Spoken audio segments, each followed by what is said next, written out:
What if loyalty to our family is holding our self love journey back from growing?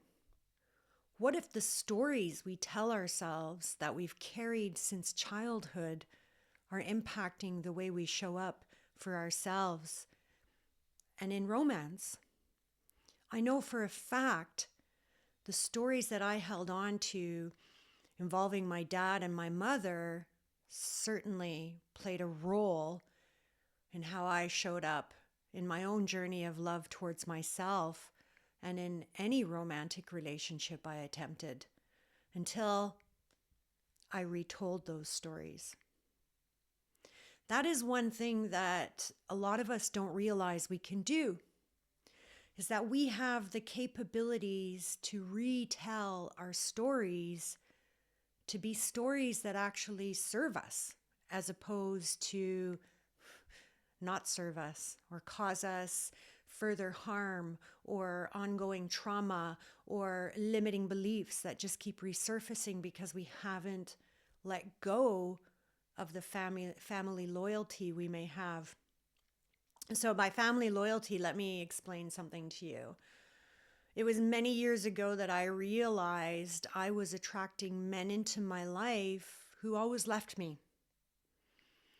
And I didn't know why until I took a look at my family history and the belief that I was holding on to because of my family history. My father left 2 months after I was born. Now, he left when my other siblings were born, but he always returned. This time, he didn't.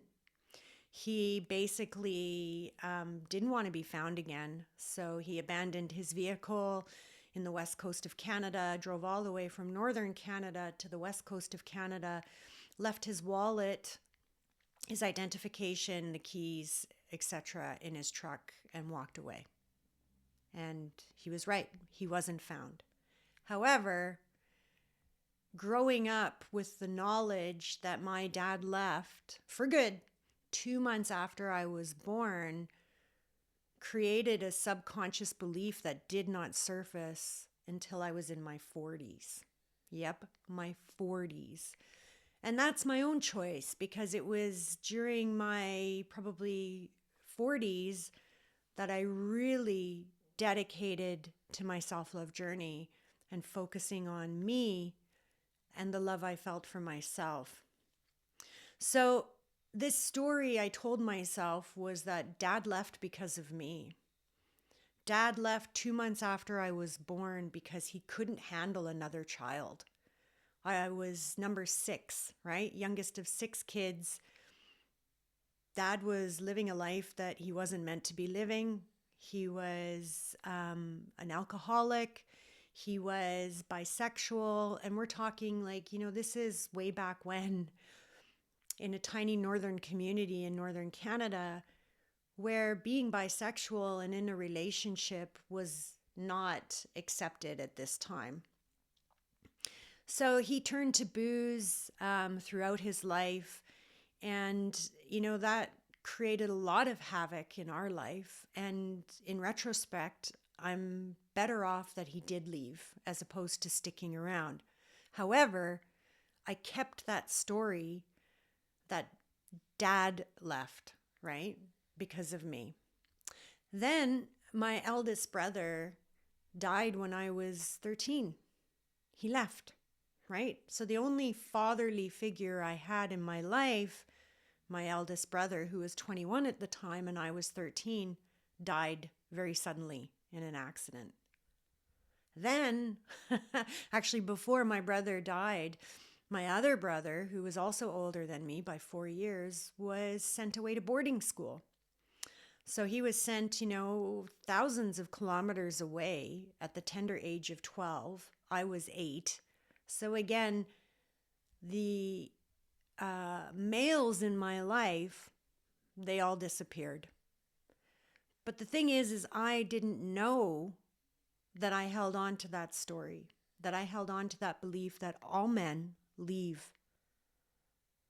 Now, I didn't blame myself for my brother's death, nor did I blame myself for my brother being sent to boarding school. But what I did carry from that story is that men leave you, Kalinda. And that's it. So in my dating era, I attracted men who left because I had this belief that I held on to because of because it came from being, because it came from my family. I held on to the belief that all men leave. The thing is, not all men leave. I created that story in my head, and I repeated that story so often in my subconscious, in my conscious beliefs, or in my conscious thoughts that it became a belief. It became a reality, my reality. It became my story. And it was only, again, like I said, in my 40s that I recognized this and went, well, hold on a second. This doesn't need to be my story any longer. This can be a story that I change to something that serves me and to something that, is no longer relevant in my life. That's one thing we forget, is that we have the power to retell these stories to make them serve us better, or to let go of the old stories because they do not serve. We are under absolutely no obligation to keep telling ourselves the same story over and over again when it doesn't serve us. So what do I do, or what do we do to change these stories? Well, in that instance, I chose meditation. And meditation to me is one of the greatest gifts of self-love that anyone can give. Because meditation has the power to calm your thoughts, ease stress, help you physically with ailments, calm your mind, calm your thoughts, give you answers to questions that you may have. The list of benefits from meditation is huge and long. I do not need to go into them because you can just Google that and find them anywhere.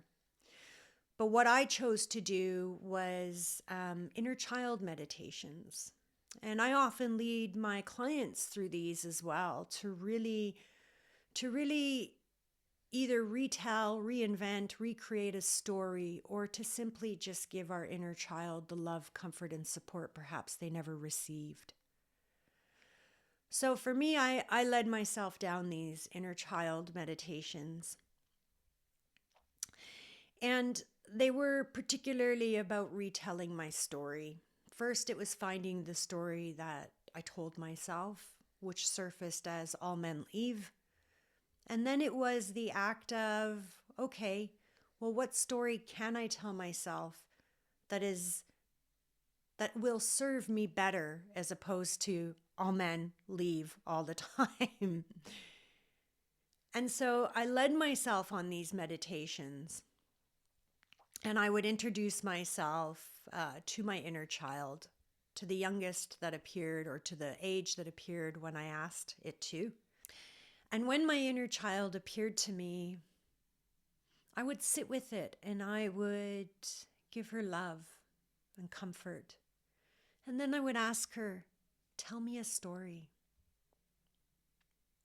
And I would see what story would come up. And it was this abandonment story that kept coming back on replay. And so I realized, this is the main one that I need to work on. So next time I met my inner child, instead of asking her to tell me a story, I told her I'm going to tell her a story. And so we got comfortable. We settled in. She curled up beside me, put my arm around her. And I went inside and I asked myself, what story do you want to tell your child, your inner child, this young girl who needs the love and support, who's craving the love and support? What story will be the best for her? And I sat with that question and I let the answer come. And the answer that came was, Your father didn't leave because of you, Kalinda. And even if he had left for some reason, because I was born and having 6 kids all under the age of 10 at this point was too much for him to bear, even if it was, or my birth was the catalyst for him leaving, not all men leave. And the beauty of it is that my dad left for his own reasons. He chose to leave because he wasn't living the life he was meant to be living. And the beautiful story that popped into my head when I said that to myself was he chose to leave because he wasn't living the life he was meant to. The words that came out were, Kalinda, you gave your father his freedom. You gave your father the ability to live his story truthfully, authentically. And his story was not one of being a dad of 6 kids in a small northern community. His story was live the life that you were meant to live. And in that day and era, it was the life of a bisexual man who spent a lot of time in Seattle, a lot of time in Vancouver, but that's about all I know. Was he happy? I hope so. Was it his story to live? Yes. Was it my story anymore? Yes, this new story was my story. This new story that I gave my dad freedom if I had any influence whatsoever on him leaving. What I created for him was the opportunity to live the life he needed to live.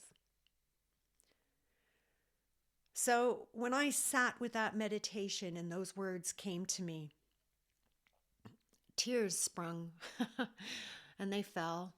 And my inner child hugged me tighter and I hugged her. And I said to her, we're free. We're free from that story. Men don't leave because of you. But it is no longer my belief, no longer any loyalty to my family or holding on to family beliefs because they are my family.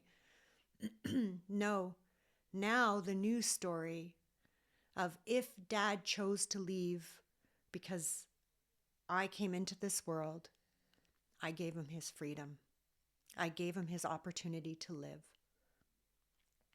So that story, if you can see, serves me way better than, Kalinda, all men leave. It's just the way it is. You're never going to find anyone because they all walk away. No, instead it was, Kalinda, you have the power to give people freedom. And men don't walk away because of you. No, that's not the case at all. You have a new story. You gave your dad freedom. So it's the ability to switch our perspective, to give ourselves a new story to tell, one that serves us better, one that isn't married and tied up to familial obligations or beliefs in our head from childhood. The new story is ours, one we created and one that we can continue to, emphasize within our mind and in our heart and in our soul. So if you're looking at your life and you see, gosh, there's some things that I believe because of my family, but I'm scared to let them go because it's family. Don't be scared. Retell the story for you. If you want help with your new story, check out the description because I have got a free 60-minute consultation we can do together to talk about your story, to talk about retelling it, and to talk about giving you a powerful story that serves you. So again, check out the description for the link to book your free 60-minute call. Like this video, subscribe to the channel, and share it if you know anyone who also needs to retell their story. Lots of love.